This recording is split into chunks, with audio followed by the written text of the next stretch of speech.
थी exit poll के वक्त की कांग्रेस यहाँ पर 2 राज्यों में अपनी सरकार बनाती दिख रही थी। छत्तीसगढ़ सबसे पहले आप एग्जिट पोल, ओपिनियन पोल बंद करने चाहिए, ये बंद करने चाहिए, उसमें कोई मजा नहीं है, न दम है। दूसरी बात है, 5 राज्यों में चुनाव हो गए, उसमें से तेलंगाना कांग्रेस जीत गई है, 3 राज्यों में बीजेपी जीत गई। राजस्थान में तो हमेशा 5 साल के बाद उलटफेर हो जाता है, ये परंपरा है। ये परंपरा कायम रही। मध्य प्रदेश में और छत्तीसगढ़ में, खास करके छत्तीसगढ़ का जो कांग्रेस का पराजय है, ये चिंता का विषय है। अगर 5 राज्यों में किसी एक राज्य के ऊपर हम भरोसा रखते थे जहां कांग्रेस जीती जाएगी, वो छत्तीसगढ़। लेकिन छत्तीसगढ़ जैसे राज्य में कांग्रेस क्यों हार गई, ये चिंतन का विषय है, कांग्रेस के लिए भी और इंडिया अलायंस के लिए भी। मध्य प्रदेश में तो पहले से कांटे की टक्कर थी। अब जिसके भरोसे वहां कांग्रेस चुनाव लड़ रही थी, जिस नेताओं के भरोसे, मुझे लगता है कांग्रेस को विचार करने की जरूरत है 2024 के लिए। नए चेहरों को संधि, चांसेस मिलने चाहिए, ऐसा लगता है, जैसे हम भी देते हैं। तेलंगाना में कोई खास चेहरा नहीं था, कांग्रेस जीत गई, आपने देखा होगा। राजस्थान में भी कांग्रेस का परफॉर्मेंस बुरा नहीं है। 5 साल का शासन होने के बावजूद अशोक गहलोत जी के नेतृत्व में जो परफॉर्मेंस मैं देख रहा हूँ, वो बुरा नहीं है। छत्तीसगढ़ की हालत और मध्य प्रदेश की हालत, ये चिंता का विषय जरूर है। लेकिन 6 दिसंबर को इंडिया अलायंस की एक बैठक है दिल्ली में, हम सब लोग वहाँ जाएंगे, उद्धव ठाकरे जी भी जाएंगे, इंडिया अलायंस के सभी घटक दल होंगे, उसके ऊपर चर्चा होगी। लेकिन जो श्रेय की बात की जा रही है, मोदी जी को ही श्रेय दिया जा रहा है।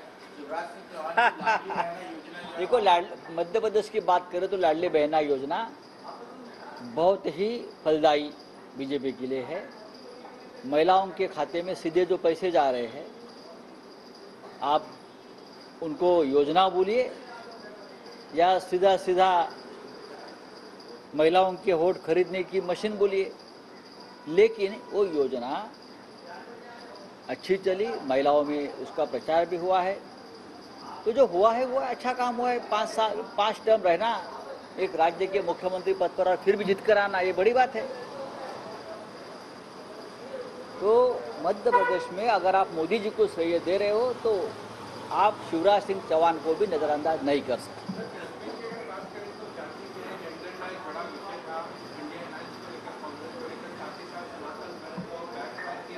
बहुत सी बातें हैं, क्या हो गया क्या नहीं हो गया। बेसिकली सभी राज्यों में सबसे बड़े प्लेयर जो थे वो कांग्रेस थी, हम लोग नहीं थे या और कोई पार्टी नहीं थी। मध्य प्रदेश में कुछ जगह पर अखिलेश यादव जी ने मांग की थी 10-12 सीटों पर, अगर उनको ये मौका मिल जाता तो शायद कांग्रेस की कुछ सीटें बढ़ जाती। टीम वर्क बहुत ज़रूरी है, इस सबक लेने की भी ज़रूरत है। अभी इस पूरे निर्णय के बाद 6 तारीख को हम उस बारे में चर्चा करेंगे। प्रचार में नरेंद्र मोदी को राहुल गांधी ने बनौटी कहा था, तो उसका खामियाजा भुगतना पड़ा है कांग्रेस को। तो तेलंगाना में क्यों नहीं ये खामियाजा भुगतना पड़ा? राजस्थान सत्ता तो नहीं है कांग्रेस के पास, हार गए, लेकिन परफॉर्मेंस अच्छा है। ये बातें तो प्रचार में होती रहती है। राहुल जी के ऊपर भी बहुत सी बातें कही जाती है, हमारे ऊपर कही जाती है। लेकिन राहुल गांधी की हार नहीं है, जो इतना उन्होंने कैंपेन किया, कहा गया कि जिस तरह से उन्होंने भारत जोड़ो यात्रा निकाली, उनको आप हार का जिम्मेदार नहीं मानते? व्यक्तिगत हार है क्या राहुल गांधी? नहीं, ये व्यक्तिगत हार मानता नहीं, ये पार्टी की हार होती है, ये संगठन की हार होती है। नेता मेहनत करते हैं, दिन रात मेहनत करते हैं। प्रियंका गांधी ने की, राहुल गांधी जी ने की, खरगे साहब ने की, उनके पूरे टीम ने की है। लेकिन राजनीति अब इस तरह से बदल गई है, तो ये बहुत सी बातें उसको परिणाम कर देती है। राहुल साहब, आप विश्लेषण कर रहे थे लोकसभा चुनाव पर इस नतीजों का कुछ असर नहीं देखने मिलेगा, लेकिन लोकसभा के पहले 5 राज्यों के ये चुनाव सेमीफाइनल करके देखे जा रहे हैं। बात ऐसी है कि ऐसी बात है, अभी अभी वर्ल्ड कप हुआ है, हमारी भारतीय टीम ने